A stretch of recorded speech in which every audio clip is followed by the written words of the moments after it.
Alright guys, for those of you who do biking, I have just pumped this tire up. I was going to show it getting pumped up and all that, but I did record that. It turned out to be a 5.5 minute video.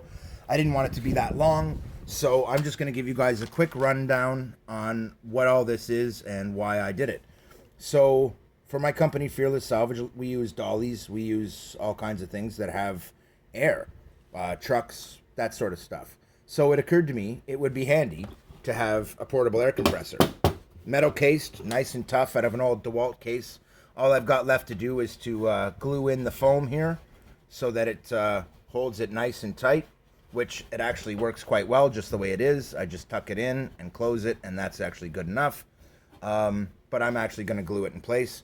I have a charger here, which I can just clip onto the tabs here and charge the battery. It works quite well.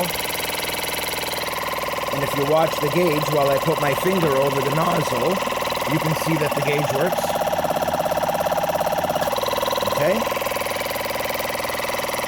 On-off switch works. All I've done is support the on-off switch on a couple of blocks of foam.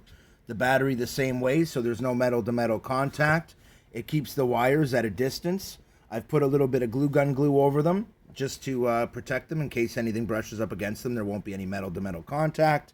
I have my charger here as well and my tire repair kit. So all in one little box, I have a tire repair kit. I have my gauge for pressure. I also have an air compressor. Great little setup. Then I can take it into the office or home, plug it in, charge it, and it's all good. It's a great little setup, and it works very, very well. That being said, simple as pie, you guys. Great little homemade setup you can make yourself out of one of these guys. A discarded power unit. It's got its own lithium ion battery in some. In this one, it was a lead acid battery, but the battery was absolute junk. Total garbage. Not worth having or keeping.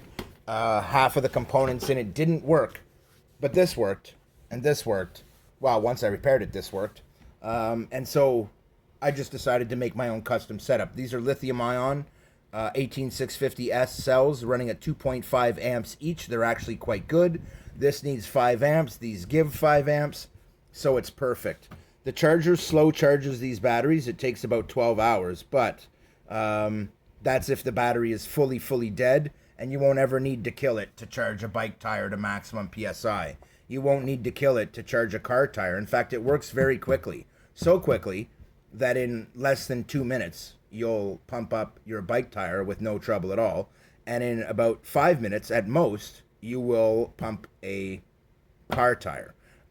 This came up because a friend of mine had used her portable one that she bought at Canadian Tire in her car, and it burned out the socket in the car because the socket isn't designed to give 5 amps, but the battery is capable of it that it's connected to, which means it fried the socket. Then it promptly fried her portable unit. No, it just fried the socket, but that's an expensive socket. This way you have a portable setup for your car or boat or whatever other need you have. It is not heavy duty. But it does do pretty well. It says it'll go to 200 PSI. I don't know if that's true, but I haven't tried to pump up anything that is that high a PSI. But I can say it probably is true because I've seen how quickly it pumps up a bike tire that runs at 32 PSI, and it was very quickly. Most car tires aren't much higher than that.